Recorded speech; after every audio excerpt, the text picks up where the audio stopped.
It's here.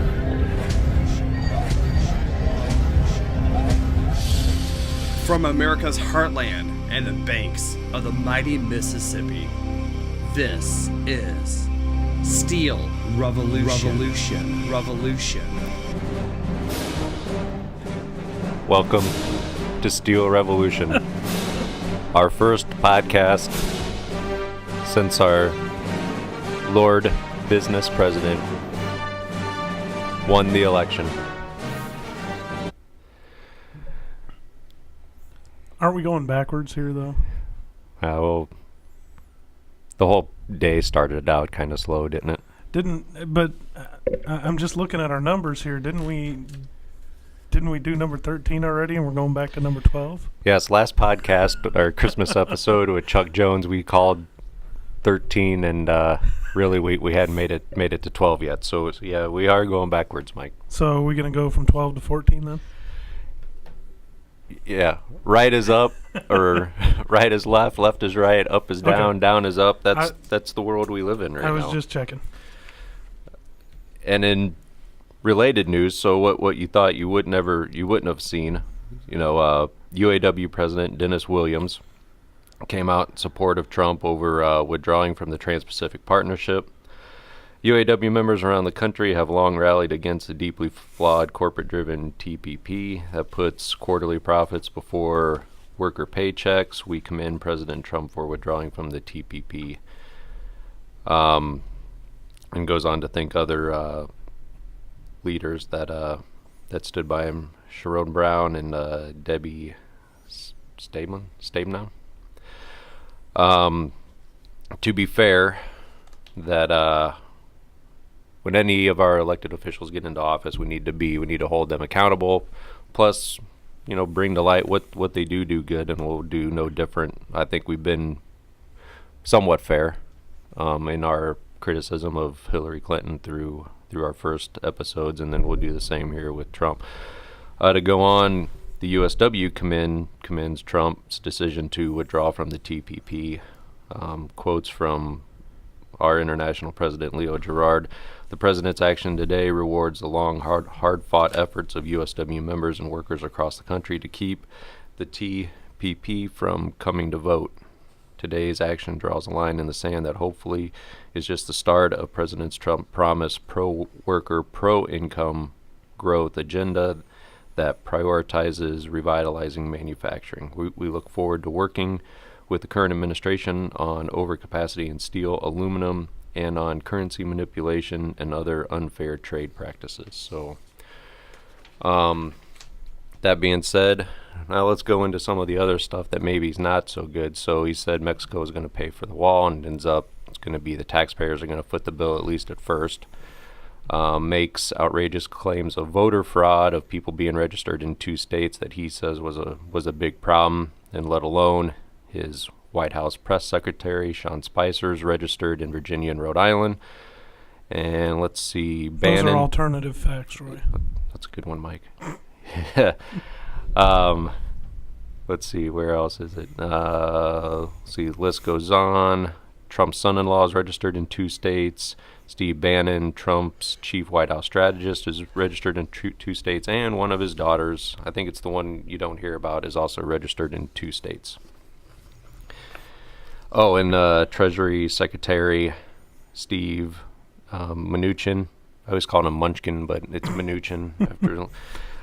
He's registered in 2 states as well. Now let's go back to some of the. So, depending on what side of the pipeline, having the pipelines go through, you're on. The one good thing that I did see was there's Buy American provisions into the pipelines, meaning it had to be made out of steel from the U.S., which is good for members of our union. He's also looked like he wanted to lower drug costs, which would be good. There's conflicting reports on what happened there. Also going to keep the Obama administration LGBT legal protections. So also conflicting reports there. So we'll see what happens, but we will remain to keep our elected officials' feet to the fire on working people's issues. So Going on to Local 105 news. Lots of events coming up within the next few months. Mallard Solidarity Nights, the 17th and 24th. Both Friday nights, $2 beer, $2 dogs, $10 a ticket. We have plenty. Come down and get them. I think it's extra large stuff too. Like the beers went up. The beers are double the size. They claim the hot dogs are bigger, but I'll let Sean talk about that later. So, 2 movie nights at the Hall, February 22nd. We've seen Four Little Girls, the Spike Lee documentary about the church bombing in Birmingham, and March 29th, Salt of the Earth, about a movie about a strike for New Mexico miners. Free water and free water and popcorn will be provided. A little typo by me there. Mm-hmm.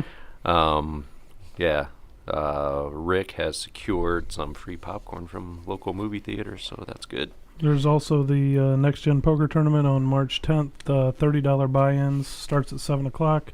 Doors will open at 6. And our charity golf tournament is June 3rd, 7:30 at Hidden Hills. Me and Lee Schaefer just getting started on that one. Let's see. We will be coming up on a break and coming back. All right, in a change of plans, we're not going to have Tracy on right now. We're going to talk to Chris Orms, District 8 staff rep. Let's try to get him on the phone.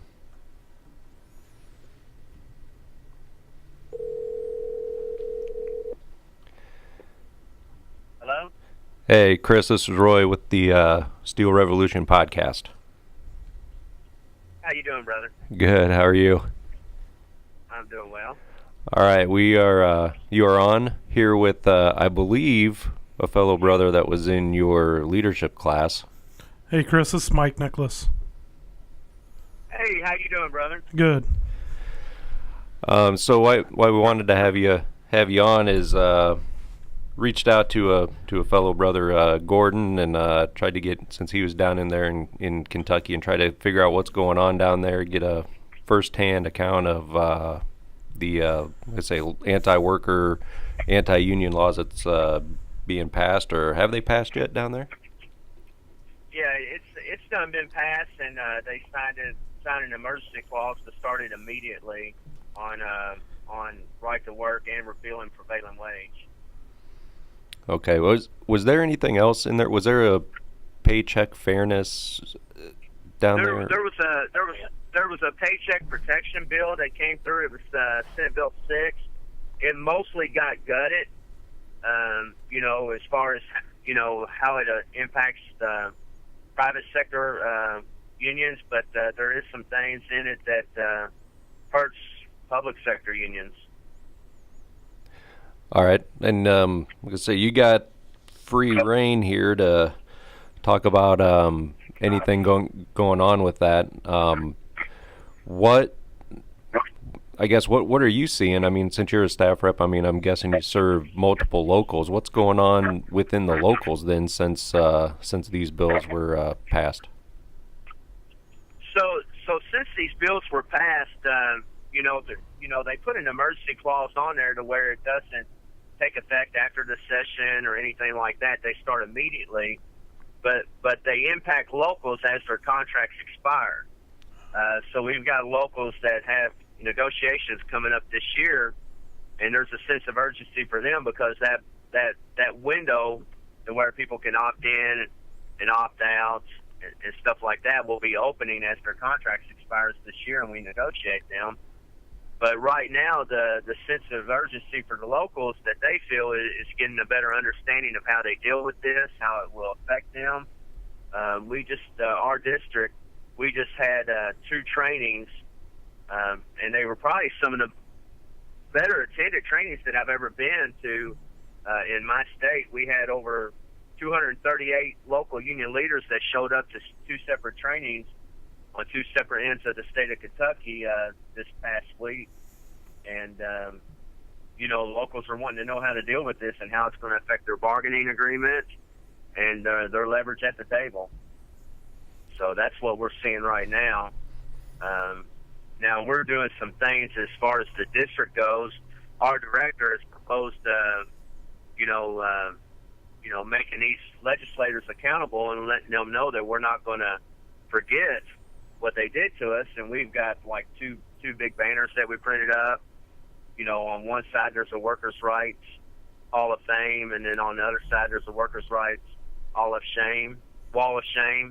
And we've been taking them around, publicizing them, doing some stuff on social media to let them know that we're still here and we're not going to forget.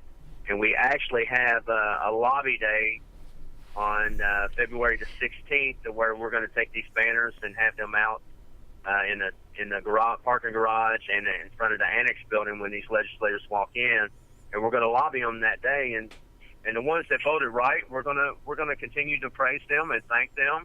And the ones that voted wrong, we're gonna tell them that we're upset and we're not going to go away over these issues. Yeah, I saw those banners on Facebook. They're great, and that's awesome to show them or have them out there in front of the congressmen and that when they're going into the state house there. That's a good deal.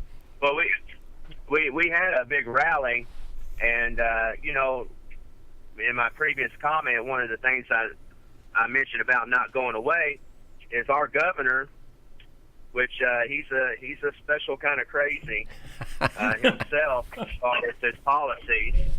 But our governor on that day basically said he was okay with us being there because after the day things would calm down and we would go away. And the way he said it almost seemed like taking bad cough syrup. That basically it's bad when you got to do it, but eventually it will go away. So that is the thing. We got to make sure we don't go away and we hold them accountable. Yep. So, Chris, we talked a little bit about paycheck fairness, and you said that it mostly got gutted. What's still there for the public sector unions? Well, for the public sector, they're going to have to sign their members up yearly. Oh wow! And they're going to have to sign their members up yearly, and there's some questions about how they're going to handle payroll deductions. And we're still looking into the legality of all these bills that have passed. But they overwhelmed us with a lot of stuff. So I kind of want to set the scene of how they passed these bills. It was unlike anything we had ever seen in the state of Kentucky before. Of course, we've had Democrat control of the House for 100 years, and we was the last southern state to lose the House, to Republican control. But when they brought these bills up, they basically didn't even give the lawmakers a chance to read the bills, and testimonies that were given in the committee. I recall hearing one legislator say, listen, I got this bill at 10 o'clock last night, and I haven't even read it yet, and I have to vote on it today. And they just ramrodded it through. Another thing that sets out in my mind is, they wouldn't allow the workers into the committee hearing as far as the right to work goes. They basically, the special interests, Americans for Prosperity, ALEC, and all those, they got the meeting room prior to the committee to have a meeting, and they didn't make them leave the meeting room and filled it up with their supporters to where workers couldn't go in and hear the testimony that was given. In a lot of the places that happened, like in the Senate side, you had to have a gallery pass just to get them here to be able to view it as they talk about it on the floor. Yep. They wouldn't allow you to take pictures during the Senate discussion on repeal and prevailing wage and right to work. It definitely wasn't democracy at work. Yeah, it doesn't sound like it at all. I know we feel for you. Of course, we know we've had right to work for since the 40s, I Yeah. wanna say, 1940s here in Iowa, and it just seems like everybody's at a different state on their attack. I know, like in Iowa, we've had right to work, they've had it, but now they're going after the public unions, and it's no different than you. Now do they have a supermajority? I know they got the House and the Senate in the state and the governor. Of course, Walker, I think, is ahead of everybody else, and then Rauner in Illinois is going after public sector unions, and it's a crazy time to live in, I guess. Well, you're absolutely right. It's a crazy time, and the thing that they use extreme messaging, and I've always said this. We can learn a lot from how they message things and how they flip things on us. They use extreme messaging, and people buy into it, and I say this all the time. We got to bring back common sense discussions, and when I say common sense, when you talk about right to work, a common sense thing that I say is, it's a $1 billion lobbying industry, and how many people go to sleep at night thinking that someone is going to spend $1 million to $1 billion just for you to have a right to work? That's common sense. Nobody's going to do that. I've never met a rich person in my life that wanted to blow all their money to give me a right to work somewhere else that they don't even at a business they don't even own. Another thing is, like with these right to work laws, if a lot of these legislators that are for right to work, if it offered a competitive advantage, like the legislator in my district in Hardin County passed county right to work, and we lost that battle right in the courts right before this happened. And I asked him, I said, if you thought that right to work was such an economic engine for our county, then why would you be for state right to work and give the other counties the same competitive advantage that you said we needed for Hardin County? And think about that. Yep. And I think, and I don't want to misspeak here, but I think the national right to work law that they're proposing that's coming up, I think the sponsors is a representative from South Carolina and Iowa, and I'm not too sure. I hope I didn't misspeak on that. But if that's the case, in South Carolina, if it's such an economic engine for South Carolina, why would they want the other states to have the same thing that they feel gives them a competitive advantage? Yeah, you're right. And we've seen, when you think about common sense, people get lost in the numbers because they create numbers. We'll give numbers. They create numbers. They spin numbers. But at the same time, in the past, when I was talking about right to work in Kentucky, I've never known anybody that wanted to quit their union job and move to a right to work state, or had to move to a right to work state to get a job. Yep. Yeah, you're absolutely right. I mean, we think about our area. There's a couple big employers in our area. We of course work at one. Was Alcoa, and now is called Arconic. That we got them. We got Arsenal that has a lot of government contracts, and then we got John Deere. All of those places are union represented workplaces, and that's where people want the jobs. And it's no secret that we got the better wages, the better benefits, but it just doesn't seem like people get it, or especially our lawmakers don't get it. Well, and you're right. They're not hearing our message, but like this guy, the legislator in my county, he gets it. He knows what I'm talking about. My thing is he's so far in their pockets. And these legislators are so far in the pockets of these groups, like ALEC, Americans for Prosperity, and things like that, that it becomes more about getting reelected and having that money and their backing to get elected than it is about actual workers. When they talk about the economy, you know, we do have to realize that we're only about 10 to 11% of the workforce. So how do you help the economy by regulating 10 to 11% of the workforce? And that's what it is. You know, the groups that are for right to work, you know, they're against regulation on everything else, but they want to regulate how the unions handle their business, how we function, and things like that. And it's just a clear attack. A clear attack. Absolutely. Well, I don't know, Chris. Do you have anything else you want to share with us? I think you've summed it up. I mean, it certainly, I believe, by just listening to you, I mean, it strengthens the want to go out there and you know, protest what's going on, both in, I mean, just hearing what's going on in your state, what you guys are doing some good things down there, and I know we're going to have to continue that here in Iowa as our public sector unions come after attack, and know that pretty soon they'll be coming for the private sector. Well, we have to remind ourselves of two things. These attacks are always the first wave.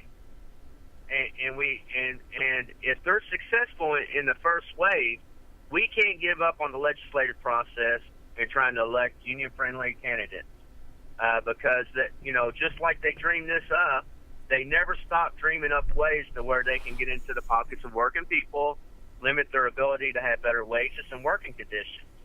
The second thing is we need to be aggressive. You know, if we was in the local union and we treated these attacks the same way that we did a grievance, to where a person didn't get 4 hours of overtime or a person was mistreated on the job, if we was as aggressive as we are in these incidents as we are in those, then we'll be all right. And I tell people all the time when I'm talking about right to work, you would not let your employer do these type of things to you. You would fight it. How is it any different than a legislator doing it to you? Exactly. Until we take that approach, you know, they're gonna keep overwhelming us in these state houses and on down. But when we take that approach, I feel confident that we'll be able to get through this, and not only get through it, but thrive in the future. Absolutely. Well, Chris, I want to thank you for taking some time out and talking to us about what's going on down there. You have anything else you'd like to say, or think you need to get out there before we let you go about your day? No, I just appreciate the opportunity to talk about this, and solidarity equals strength, and you guys keep on. Hey, Chris, thank you. We look forward to talking to you in the future.